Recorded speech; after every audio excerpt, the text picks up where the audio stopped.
Great. So I'll read a quick introduction of Sam. Dr. Heidari, I think this continues to get disconnected. I can lend you mine. No, this is good. So Dr. Heidari joined Quantenna in 2009 as VP of R&D and was later appointed Chief Executive Officer in 2011. He drove the innovation effort in the most advanced Wi-Fi hardware and software solution to date, thereby enabling network applications previously not thought possible. Under his leadership, Quantenna completed its IPO, and the symbol is QTNA, in 2016. Prior to Quantenna, he served as Chief Technology Officer and Vice President of Engineering at Econos Communication, acquired by Qualcomm. As one of the original team members, Dr. Heidari then joined Econos in 2006 via the acquisition of Durados Technology Inc., where he had served as president and CEO and grew the company from founding to profitability within 18 months. Dr. Heidari was named a winner of the 2014 CEO Executive of the Year by the Golden Bridge Awards and earned his MS and PhD degree from University of Southern California and a bachelor degree in science from Northeastern University, all in electrical engineering. So please help me in welcoming Dr. Heidari. Thank you very much, Puryajan. Just one, I think, correction. They said the speakers are going to be exciting after this one. So the next one will, I promise you, will be much better. But we brought the best one at the beginning of the end. Okay, Dr. Heidari, so why don't we start with Sam. We'll call you Sam. I was actually asking him what I should refer you by. He said Sam, so I'll refer you by Sam. So why don't we start with you walking us through your journey when you entered US, your first job, education. Sure. So I came here in 1983. I was 17 years old. Now you can guess my age. It's pretty old. The second day that I arrived at the US, my school started, my high school started. So I finished my high school here, the last year of it. I must say I was very geek in the process. So I was trying to learn English. I thought I knew English before I got here. Then I tried to learn English as fast as I could to pass US history, US government courses, which I had zero background on. And I actually missed a lot of deadlines for the colleges. And by the time in January, February, I realized where I should apply for college. I had a few choices to go to. But anyway, it worked out all good. I've been through, it was actually a hard time, let's say. It was 3 years after the Iran-Iraq war. So, I came here leaving a family behind in the war. And, financials was hard. Communication back home was hard. Being an immigrant was hard, and I feel, it was hard, even though I would say I was lucky because I had a family base here and they helped me a lot. But I was lucky, but I do feel a lot for the immigrants, and I gotta say all the power to Pars Equality for making things happen because, I feel I was one of the lucky ones, and I did go through a lot of hardship to make it in the process. But shukra khuda, it worked out. And, I had odd jobs in the beginning because, money was hard to get out of Iran at the time. Anything I helped with my cousin with a paper route, and that was the first thing I did, and in high school, and grow from there. Awesome. So one of the questions that I think many would ask you is, a lot of people here and a lot of immigrants have ideas and they want to implement, they want to start companies. What are the first steps you think one should take in starting a company and starting a venture? Yeah, so assuming that you have an idea. Yes. Right? Yes. So because I run to a lot of people who want to start a company, not necessarily having an idea to start a company. But assuming you have an idea, you got to ask yourself why, what, and how. Right? So, and then translate that into a business plan that you can build a successful business around it for years to come. It has to be a business plan that it can stand alone. I think that is actually a wrong thing to start a company to be acquired. You start a company to be a successful business. Acquire is one of the events that can happen to it. And bottom line is that in order to be successful, you need to have a problem, and then you have to have a solution for the problem. And actually, interestingly enough, I run to a lot of people who have a solution looking for a problem to apply. It might seem obvious, but I have seen that so many times along the way. And the problem determines the size of the market, what kind of a population you can reach out to. If it's an existing market, is even better. As an example, Airbnb is built around the hospitality market, which you could size it. You knew ahead of time what is the income of the hotels, and if you can get a portion of that, what would it be?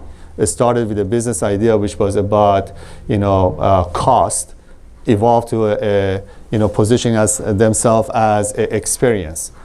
Us at Quantenna, we came up with a good Wi-Fi solution, the best at the time. We went after a market in the beginning, which was a video distribution inside your home.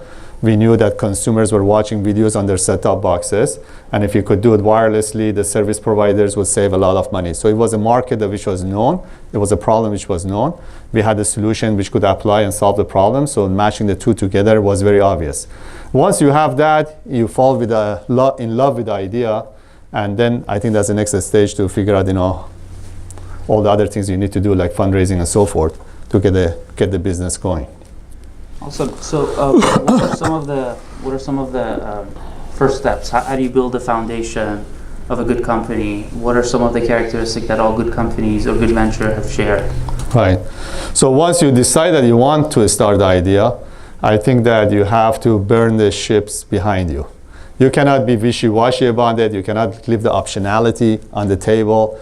I've seen so many businesses, that they fall apart because you're halfway in it. You have a job, you do this in the evenings and so forth. You got to burn the ships behind you. You got to be totally committed to it. This is something that, you read about in the history. Has been many military campaigns which was accomplished as such. For example, one of the least favorite part of the history is, actually I heard about Alexander Quasi-Great, that, he pitched the same thing when he came to Iran. He says, we will sail back in Persian ships. Or, there was this Commander Yu in China, 200 BC, who the story goes, there are different versions of the story that I've read. The story goes that they cross this big river, the troops goes to sleep, they wake up in the morning, they see their ships are burning. They're like, what happened here? They're looking for the guy who burned the ships. They find out that their commander has burned the ships. And then he says, break your pots and plates. We're going to have a feast with enemies' food in their pot and using their pots and plates.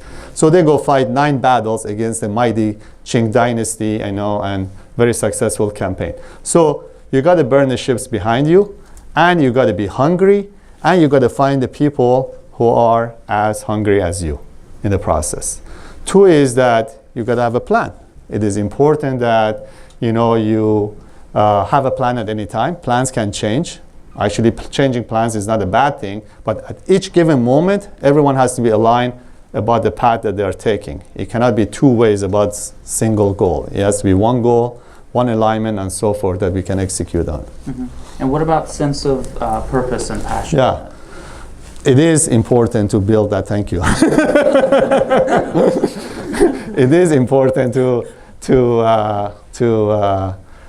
build that into the organization. People can do magic when they know why, what we are doing, what's the purpose of it. We are all driven by the different objectives in life. But it is important more than just, hey, we are in this company, we're building a company. How this company significantly is going to change everyone's life? What is the value it's going to create for people along the way? Once you have a purpose, you can motivate and build a lot of energy around people. Actually, one of my favorite quotes is from Viktor Frankl in a book of Man's Search for Meaning, which says, if I might mess up the quote a little bit, but the bottom line is, it says that if you have a why to live, you can overcome any how. So as long as you give a purpose to the organization, you can take the energy level of the organization to the next level. And it's actually important for the individuals too, that for myself, that I'm starting the company, to know why I'm doing this. Mm-hmm. It cannot be just a hobby. It has to have a bigger purpose in mind. Got it. I think one of the hardest thing as you're scaling a venture is how do you implement the right strategy in terms of culture. How do you make sure everyone, every part of the organization adheres to that culture? I would love to hear your... Right. You know, this organization that you build, I mean, actually building a company itself, which its purpose is to, create products, make money, serve a purpose. Company itself is a product itself, is a machine that you're building. And, which is going to live on for a long time, is going to create products after products, go after different markets and so forth. The soul of that machine, that living thing, is its culture, right? So it's actually a very important question, and it is very close to my heart to have the right culture in the organizations that I've been part of. And I do put a lot of energy on that personally, and make sure I watch that very closely within the company. It's a process that was a learning process for me. So we always start with some idealistic ideas in our mind, and unconsciously we try to implement those along the way. It was a learning process. The story goes, actually, at a certain size of the company, we decided as an executive team to get ourselves an executive coach who can align us and kind of work with us to figure out the culture and so forth. So I was never a fan of any of these guys. I worked with few of them. These guys are giving me books to read. I'm reading these books. They're like very general books. I want a coach who, if I'm playing baseball, he wants to tell me that, hey, you're pitching a little bit left or right, figure this thing out based on my capability. He's giving me the rules of the baseball. I was like, we are playing the game. It's too late for that. You got to correct my game. So I fired a few, and I was, going through this thing, work with some, disappointed, move on to the next. I met actually this lady, Iranian lady, Professor Homa Bahrami at University of California, Berkeley. I met her at another company's event, and I was somewhat impressed by that cultures of that company. I said, let's talk. So we are talking. I'm trying to prove a point to her and say, look, Larry Page, Steve Jobs, Jack Welch, 3 successful CEOs. They have nothing in common. The way they run the company, the culture of their companies, and everything else is very different. So, and my point was, don't give me another book, because I have no tolerance for that. You got to talk to me, Sam Heidari. And she goes, you're wrong. I said, I'm wrong? Why? She goes, there is one thing which they have in common. I said, what is it? Because they all have some core principles which is comprisable. He goes, what is your core principles? I was like, I don't know. Let me think about it. I know in my heart I am acting a certain way, but I have never articulated this before. So I will go off for a couple of weeks, think. So I come up with a set of core values for the organization. I said, these are the core values that everyone has to be aligned to. And I come up with a set of core principles that we all have to operate based on that. We come up with, we put our core values on the walls, make murals out of them. Our core principles becomes 2 different pledges that everyone actually literally signs to it. One is a no jerk policy, and the other one is an ownership pledge policy. And we make videos around it. Anyone who comes for an interview to Quantenna, they have to watch that video before they come in the companies. We just want to make sure we do some self-screening in the process. And if you just get a job at Quantenna, the first thing you do is you sign that pledge, and you say, well, I will comply to that pledge. And we continuously reinforce this, so you know what you get into. And we are pretty serious about it. When you're getting a job, we say, hey, we might let you go. You might be the best guy in the world in your job, but if you don't comply to our culture, we will let you go. And we do let people go based on that. We have, and we will do that. So it takes from the definition, what do you want that soul of the company to be? It goes to reinforcement, and then, goes to reinforcement, continuous reinforcement, evolution of what you think it should be, and we learn all along the way. And then you go back, to step 1 and keep repeating this. And this is an ongoing effort that we do, and it is actually very important for me, because I strongly believe that you can make someone to do their job, but you cannot make them care. And the care, it comes with the way that you implement the culture in the company and so forth. And that's the care factor carries a lot of weight in all of us.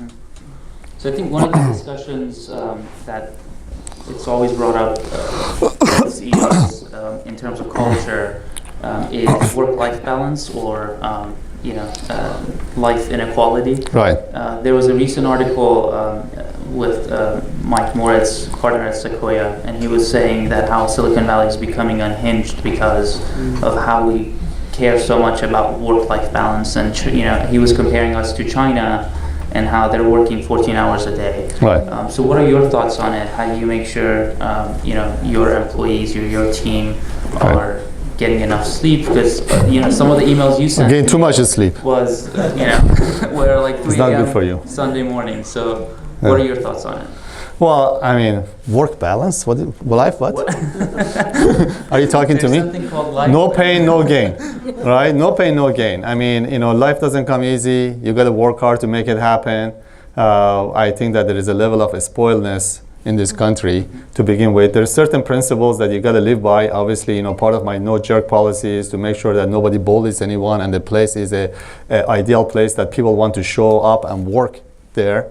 I strongly believe that, one way or another, in the companies that you work very hard, the companies that you don't work very hard, you still spend a significant portion of your life in that company. So it has to be a good place to work at. But I strongly believe that you harvest what you plant. The more you plant, the more you work hard on it, the bigger harvest you will get. There is a level of urgency and the things that you have to get things done. And what we like to do in our company, obviously we are not a sweatshop, but we are not also everyone is giving back massages 24/7.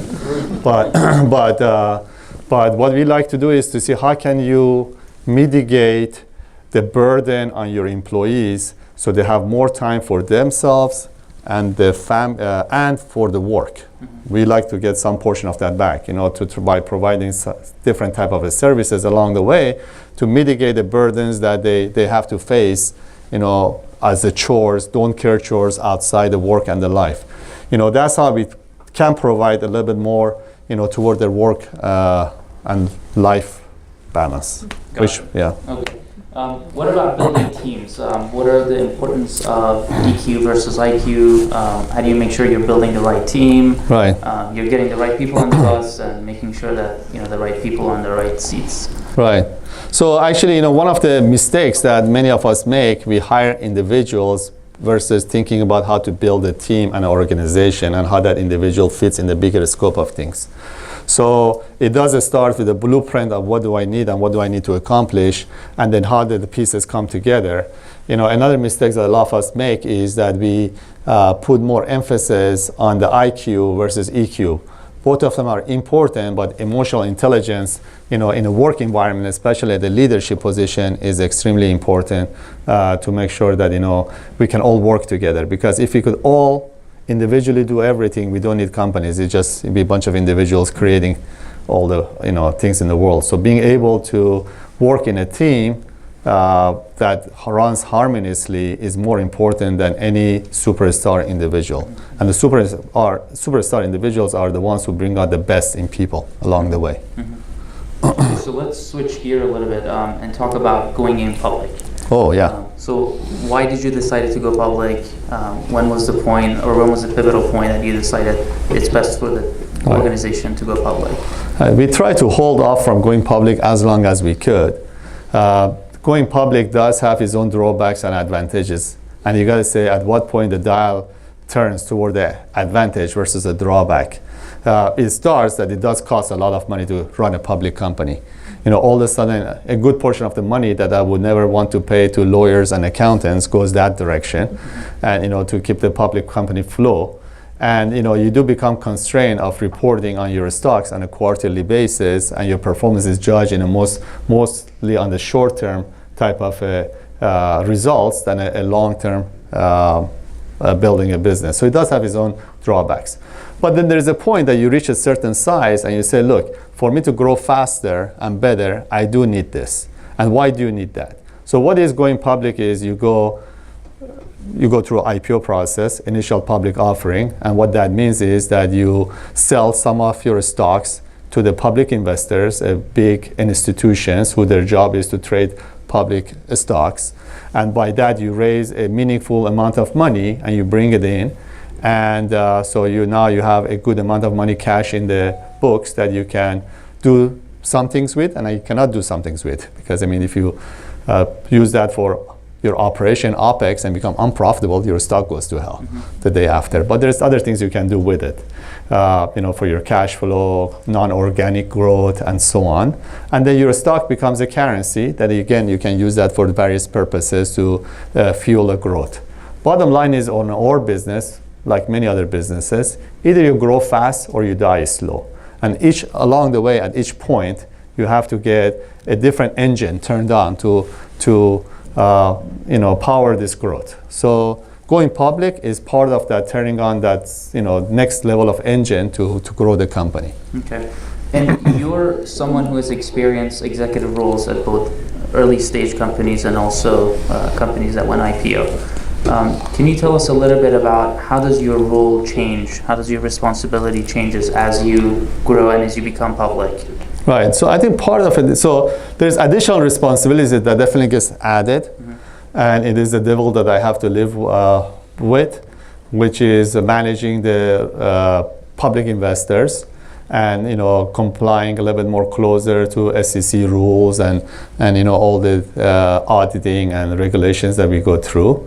Part of it is being a public company, which is almost you can script that. It's pretty obvious what you need to do along the way. Part of it is part of the growth of the business. You're at a different stage of the growth and different expectations. You're at a position that you can look at just not organic growth. You can look at maybe acquiring other companies. So you start putting different hats on to see what can I do in order to grow this business? Originally when you were a smaller company, public or private, you usually are working on one product at a time. And it is like these kids in the soccer field, everyone's running at the ball, right? Then you are a much bigger company, you have to scale, and you have to put the processes and organizations in place that many things in parallel can happen simultaneously, and one doesn't impact the other one. So part of it is a part of the growth, part of it is part of being public, but and both of them have their own advantages as the daily life of a CEO is, and disadvantages. So I do appreciate I don't appreciate the fact that I have to do more answering to the public market, but I do appreciate the fact that we have $120+ million in the bank. That when I was a private company, there was times I was worried about a payroll 2 weeks from now, that we might run out of money before we make that payroll. I do appreciate the fact that I can walk to any customer in any corner of the world and I say, who are you? I say, well, I'm a NASDAQ company. You can check everything about me online. They're like, oh, okay, we know you. Versus before, I would go to some company and I was like, who are you? I was like, let me see if someone can call you and tell you who am I, because right. So there is the advantages and disadvantages that you get in the process along the way. And okay. And what is in terms of fundraising? I'm sure that's a constant responsibility of a CEO. How does being a private company, pitching to investors, from angel to later stage VC, compares to when you're doing a roadshow and going public? Yeah. So this. I've been in the startups all my career, except 1 year I worked at Sony. It was really boring, didn't last long. So this was my first experience being part of IPO. So I was actually somewhat surprised along the way. Doing a fundraising for a private company would take months. You meet the investors, then they got to get to know you. And then, you keep going back there and you give them a pitch after they like you, and they do the due diligence, which takes months, and all of the above. I was surprised at the IPO. At the beginning, the people told me that. I was like, it's hard to believe. You walk into the investor's office, you do a 45-minute pitch, they have 15 minutes to ask you questions, you're out there, you go to the next one. And then they write a check bigger than any other investor that I've imagined before. So it's a very different process. And the reason is the private investors, when they put money in you, they're stuck with you. They cannot take the money out the next moment. The public investors, they buy the stocks 1 second, they sell the stocks next second. So they just want to get an idea, is this the right direction? And I'm only going to think about this in a shorter term. So on the private fundraising side, on the public side, it was a few months of process to start the roadshow. And it was more of being ready to be a public company than being worried about doing the IPO itself, the fundraising itself. It was more about cross all the T's, dots all the I's to be running a public company. The moment that you press the button on the NASDAQ, the next moment you have to comply to certain new rules. Then, it was a 2 weeks type of effort that we met about 90 plus investors.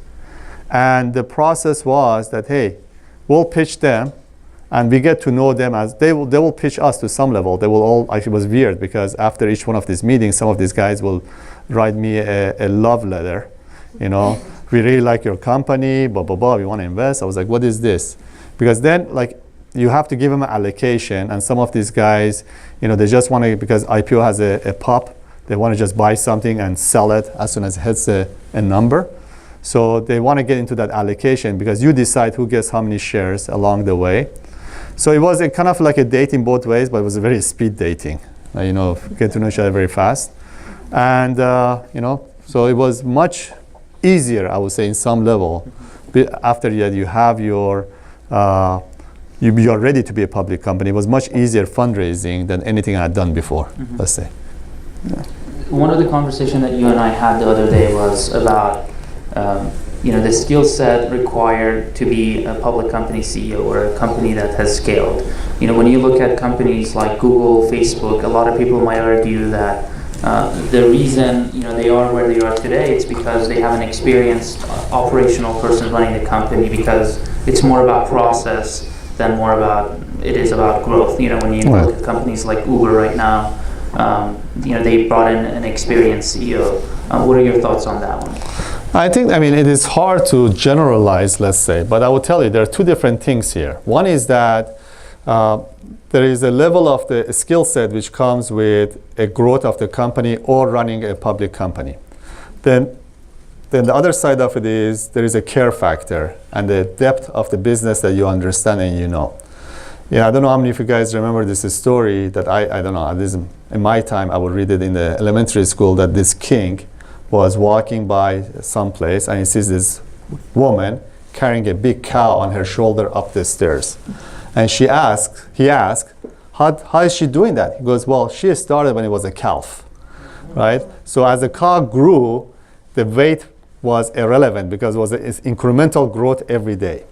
So the depth of the business that is one side, and then knowing the processes and everything else is another side. If you're a good CEO, you got to figure out, hey, I need at different stages, different people to help me to build this business. And I have brought some new management that helps me actually now to scale and put the processes in place. But that care factor and the insight to the business is not easily replaceable. There are success stories that has happened. There are failures. Steve Jobs left Apple and he came back. Larry Page left Google and he came back. There are also failures that, he says, look, the guy who knows the core and every button of the business probably can make the better judgment than a guy who wants to run this from a textbook. That says, this is how you should run the business. I learned that, I'm an experienced CEO. I applied there, so you must apply here. It's a little different. And I think that, I cannot generalize it, but I would say there is many different shades to the story, and you've got to judge it, moment to moment, and case by case. When you think about the future of Quantenna, how do you make sure you continue to innovate? Where do you see the future of Quantenna? Where do you like to be? I remember I asked you this about yourself and your career. I said, where do you want to be in 5 years? You were like, I don't know. But what about Quantenna? Do you know where Quantenna likes to be? Or? Well, I go back to the principle that you have to grow fast or die slow, right? So we are always thinking about how can we grow this business as fast as possible. There was a time that $30 million revenue a year, it was a big event at Quantenna. We celebrated that in a big time. And I keep telling my team that pretty quickly, you're going to be pretty upset with the $300 million a year revenue. So at each stage, you have to have a milestone, to grow the business to the next level. And if you don't, you will die slowly. In our business, it is, for better or worse, it is a continuously evolving environment, and it does require continuous innovation and coming up with the new and better products. Thanks God, to my earlier point, there is a problem that we are trying to solve, and as long as that problem exists, we could innovate around that. So in our business, we do put a significant portion of our revenue, the money that we make, back into the business to innovate and come up with the better solutions on an ongoing basis. So going back to your question, we think that there is going to be even more for our type of products in the world going forward, and we think that if we stop there's it's still a very big market that we can capture when we look at the size of our market, SAM, serviceable market. We are a fraction of that. We still have a big room to grow, which is a good thing to have. And the only way to do that is through innovation and putting the effort and energy around that.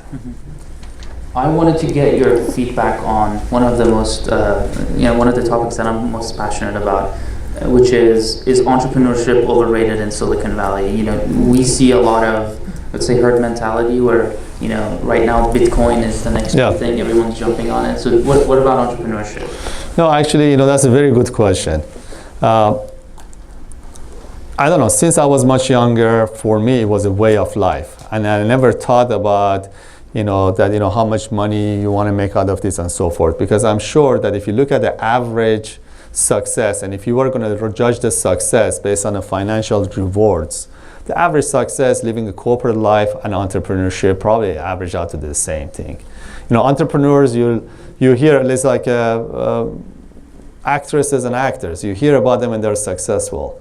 Just go to any restaurant in LA, you will see a lot of actors and actresses around you who are serving you, and you ask them what they do. That's what their profession is. They're trying to work their way up. Entrepreneurship is the same thing. It does take a lot of energy, heartburn.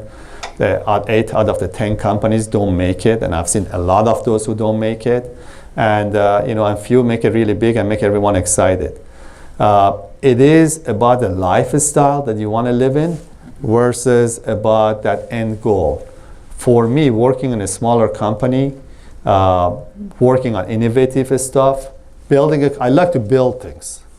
I like to build things. I like to build products. I like to build companies. I like to build teams. I like doing that. For me, it's a way of life. I enjoy that. Every day I come to work, I'm happy. I'm not thinking about, how much money we're going to make in 5 years, next year, this year, myself. I'm thinking like I'm living a happy life in this process. So it is a lifestyle that you select to live it. And if you like it, hopefully I wish you all the luck to be successful. But don't think about it that, hey, look, everyone is making a lot of money. I'm going to make a lot of money. There are a lot of failures on the other side too. There are many, many failures along the way. That the people who give their lives to this, they lived their life, and at the end of it, there was not much there. So if you like doing it, then it was great. If you didn't, it was a loss. So I would say, the way I look at it is, I would feel it's a little bit overrated. For the wrong reasons. For the right reasons, great. I worked, as I mentioned, 1 year at Sony. It was the most boring year of my life, right? And I was coming to work at 9, 10 a.m., leaving at 5. And everyone's like, one day I stayed till 7. The senior vice president the next day came and thanked me and said, I heard you worked hard last night.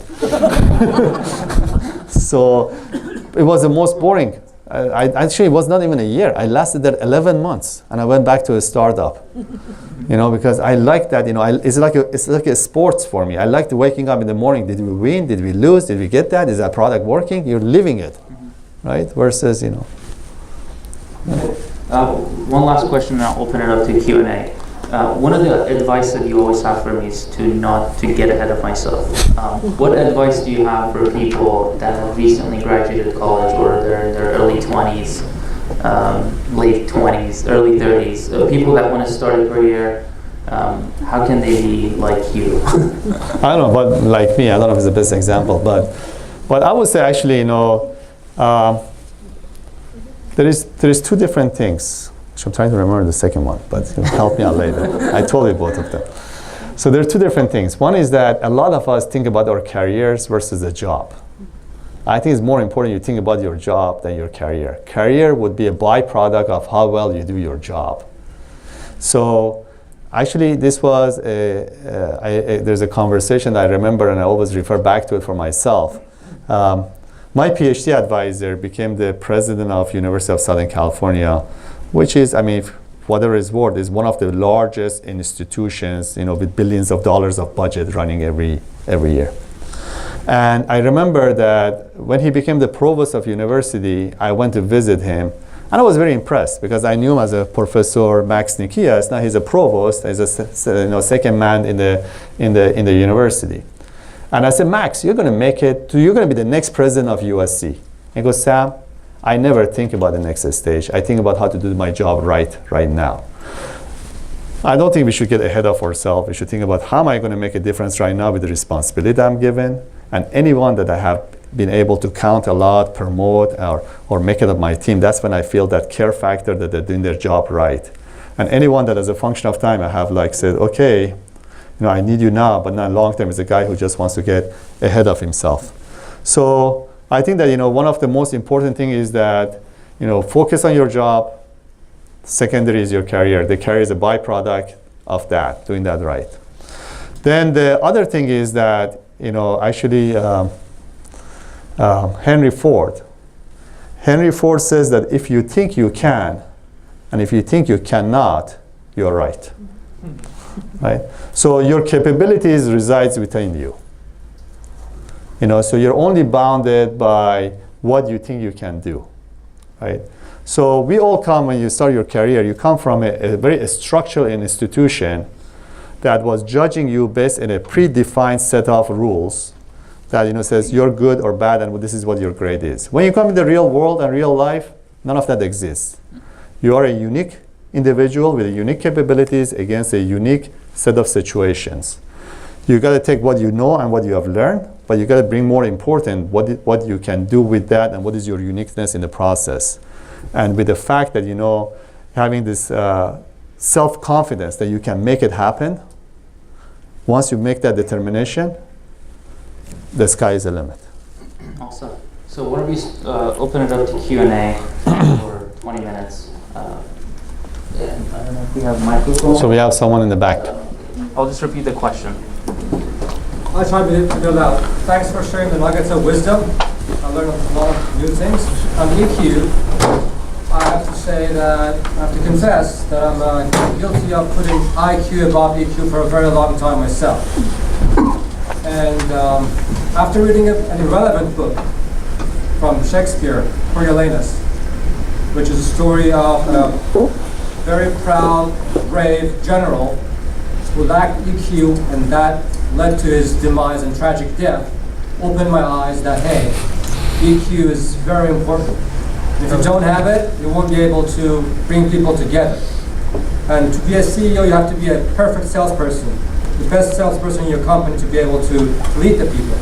Now with that, I do see that many entrepreneurs, many entrepreneurs, especially Persian entrepreneurs, I'm Persian so I can say that, share the same traits. They are very intelligent but lack that emotional intelligence, and that prohibits teams to come together. So it's really hard, it takes a lot of effort to bring people and build the nucleus of the team to build something big. So what are your thoughts for entrepreneurs who are looking for co-founders?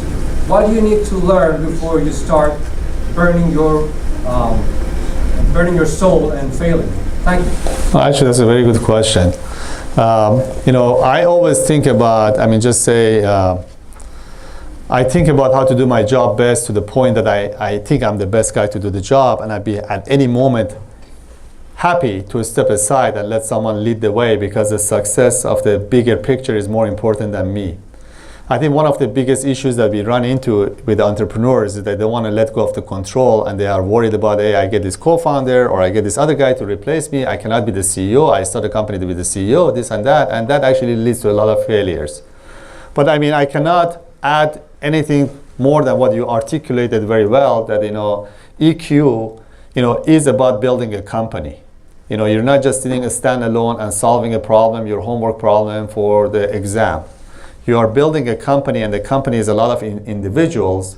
And if the individuals don't work together harmoniously, you're going to have a problem, right? And then, there is many different merits around that, how to figure what is harmonious, what is not harmonious. And, it could be a discussion for, a few hours.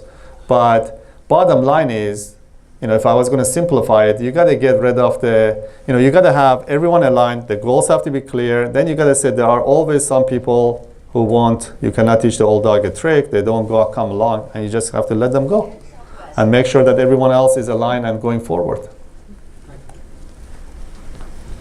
I have 4 questions, so I'll go last. I have 4 questions. Yes. So do you want to ask one of them? Sure. What's the ideal size for a startup success? And by that, what I mean is, I have a startup called Happiness Factor. So how many people do the investors look for before funding? Like, do they want a technical founder and whatever intellectual property and the product development founder? Or if they see a few advisors and engineers working on the product, will they be okay for that? Yeah. Actually, I don't want to give you a general answer because I have not done a research into this area. It says what's the right point of size and so forth. But I would say that I use my own experience. Each investor is very different, and they're all individuals, right? And the question is, they all look at different merits, and they don't have a cookie book, and they go with their guts, because at the end of the day, it's called venture capitalist. Venture means that it's not as obvious, right? So they go with their guts, and each individual is different. When I became the CEO, 2011, we were running out of money, and I had to do fundraising very quickly. I think that I became the CEO because nobody else was willing to take the job. But we were running out of money very quickly. And I walk into VC's office. They will say, there are 2 type of companies we don't invest in. Semiconductors and service providers. And you're a semiconductor and service provider. That's the door, right? We ended up to go from not being able to do fundraising to have the largest private fundraising for a semiconductor company in the last 10 years, from that point to 10 years prior.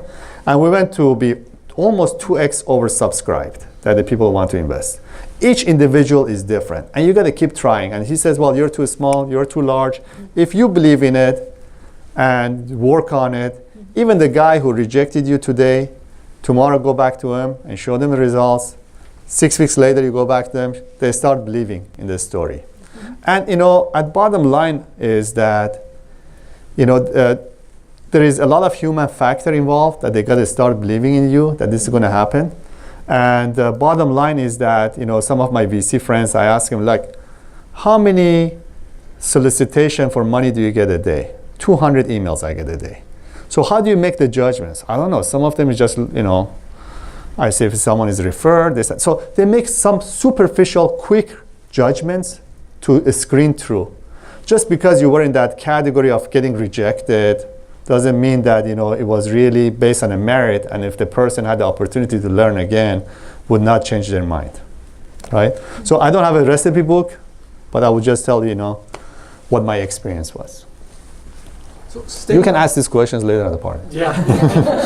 But staying on the same topic of semiconductors and raising money for semiconductors, I feel like that during the past few years, the venture capitalists kind of changed their direction. There is not much interest anymore in funding companies that are doing semiconductors. You bet. Yeah, yes. Well, that's, yes. Some of this is coming back, by the way. Go ahead. GPUs, I think. That's right. Yeah. It's coming, yeah. And artificial intelligence, GPUs, yeah. But those machine learning, yeah. Those saying is that even in communication wireless, larger corporations are taking over. Sure. The analog devices are, just Qualcomm, Broadcoms of the world, yeah. Broadcom are taking Yeah. So how can we? What's your advice to be able to present a company which is semiconductor based to venture capitalists? And Yeah. No, I mean, actually, that's a follow-up question. no, so the thing is, are you thinking about starting something? No. Yes, I'll tell you, yes. Yes. I want some equity before I give you an answer. No, no, but no, but I think that bottom line is that it's not about semiconductor or not, or something else. It's about, is this a game-changing business, significant enough that there is a need for the market, that you're going to come up with a solution which is going to change that, serve that need in a significant way.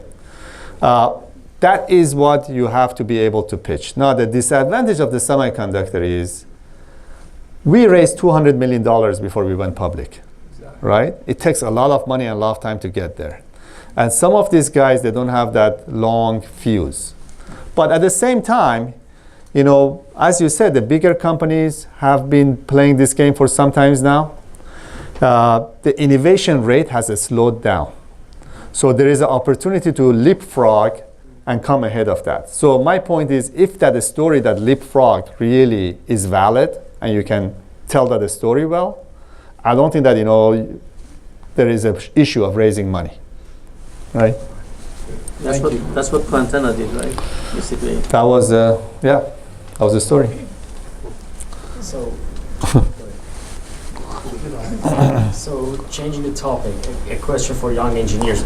So I assume you started your career as an engineer, Yeah, R&D. I'm still an engineer. Yes, but getting into managerial levels and leading. So it is some point that you see yourself that you are not doing much of like technical engineering stuff. Mm-hmm. You're still leading an engineering team, but you are not doing actual engineering work.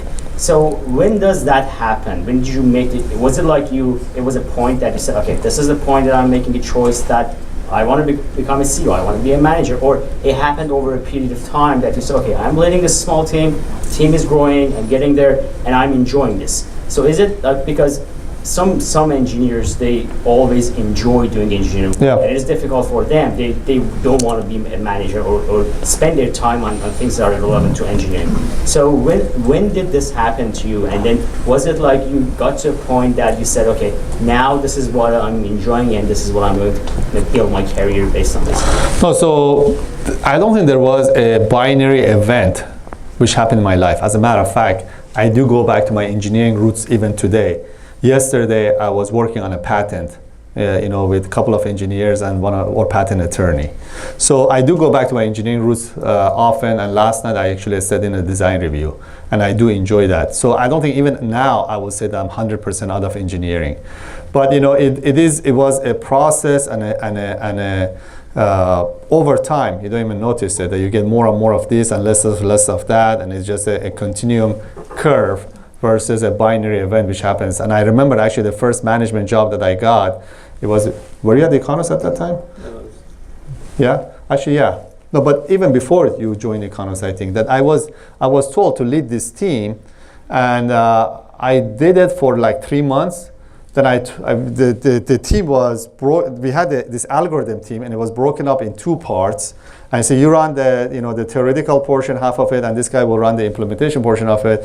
And 3 months into it, I said, you run the whole thing. Right? I just gave it to the other guy to run it, and I became an individual contributor again. So it was 1 step forward, 2 step back along the way. Then I eventually led the entire team.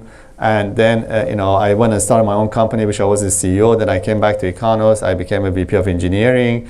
Then I left, became I was a VP of engineering at Econos, which I had, 100 plus people reporting to me. I came back to Quantenna, took a portion of the engineering, and I had, 5, 10, 12 people reporting to me. And then ups and downs. I didn't care. I didn't think that at any point that I had gone into the other side, that I cannot come back, So it's been back and forth, and no time had chips on my shoulder that I cannot take a step back or not, So. So I really like the point that you mentioned about burning the ships. But at the same time, there's a lot of stories that we hear people lose all their savings and become homeless because of all the uncertainty out there. Right? Yeah. Do you see a sweet spot that when that happens, it's a safe bet to jump from corporate life to your startup? Probably when you have your first client or where you see you get your first funding. Where would that be? Like, where would you do it? Yeah. I mean, the risk factor is different for different people. I would actually, if I was going to suggest, I would say the earlier in life you do this, the better, because you have less to lose. You don't have a house mortgage, you don't have kids, worries and this and that. But the risk factor is different for different people. And you might take a different. You might say, hey, look, I want to be the founder of this company, and I want to start it. You might want to say, I want to join an early stage company who has a certain amount of funding. So it is at a different level. You might say a level. You will pick up where you want to tolerate the risk to come in for yourself. But I strongly believe once you commit, you got to be committed 100%. Even if it means that if I'm committed, if it ends up to be that I will lose a lot around it, that's what I need to do. If you're not hungry and you don't have your back against the wall, you won't fight as hard. You go to your work, you come back tired in the evening trying to work on a project. At that point, it's not going to go anywhere. You really have to put your heart and soul into this, right? So, if you want to found a company, you do that the first day. I had a friend, actually, this guy got the letter of intent from the VCs. They told him, look, you quit your job tomorrow before we wire the money. We don't want you to be wishy-washy between two places. So he quit his job, 3 airplanes, hit the World Trade Center the day after, and this and that, and they withdraw the money back. So he was out of job, out of the company for the months, right? You gotta take the risk. I mean, it can happen. Doesn't mean that going to work is gonna be riskless either, So I was at 2 startups, didn't go well. I decided to go to corporate life to Sony. I started working at Sony. Then one day we were in the R&D group. There was a product group in the other side. I show up to work. I see everyone's stuff is in the hallway. The whole product group got laid off. Before that, Sony had never laid off anyone before. So those guys lost their jobs too. There is risk everywhere. You got to figure out your tolerance for risk, but you cannot work 2 places and build a future, right? You gotta go fight it all out. Any other questions? There's one in the back. I can see you way out. Can you raise your whistle? I don't know if I'm the right person to comment on that, but on the following of the discussion, though I recently read a book, it's called 10% Entrepreneur, which is kind of opposed to this idea that this is not necessarily a bad idea to start a company while we're working full-time on another company. And that book is just focusing on the good points in it, actually, that it has some benefits. While we have the stability of there are a couple of good points in it that you have. For example, one of them is the stability of a full-time job while working on the transition thing. Right. And I just want to comment on that. Sure. If somebody's interested, you can have it. I'm sure there is. I mean, you can dissect this many different ways. I'm sure that there's many different opinions about it. Not necessarily I'm right about it, but yeah. So my second question is related to the first question I asked about the startup success. So my second question is when to go for funding, after getting the full product developed and getting a market share, or just go into the seed stage so that you can get more money in and develop the product faster? No, I think that again, I go with the philosophy of grow fast or die slow. So the sooner you can get the fuel into the organization, the better. That's going to be a function of what is the chances of being able to raise the money and what valuation you can raise the money versus, what is the right time to raise the money. So my advice would be is, again, think about the pie, how big the pie is, versus, how you're going to optimize your portion of it, and then, try to grow the pie as fast as possible, get the money. I mean, also, all of this is a function of who you are, what is your idea, what's the experience. Quantenna was funded on a PowerPoint slides. And so that's what we funded. We didn't have anything when it was funded. I wasn't there, so I don't get any credit for it. But it was based on a PowerPoint slides. So there are, and depending to your reputation and who you are and so forth, it was funded by a previous successful entrepreneur plus a Stanford professor. So VCs felt that this combination will do good, and they fund them based on that. I know many companies, they got very good fundings with nothing but an idea. And I know other companies that have to go through a struggle to prove themselves. So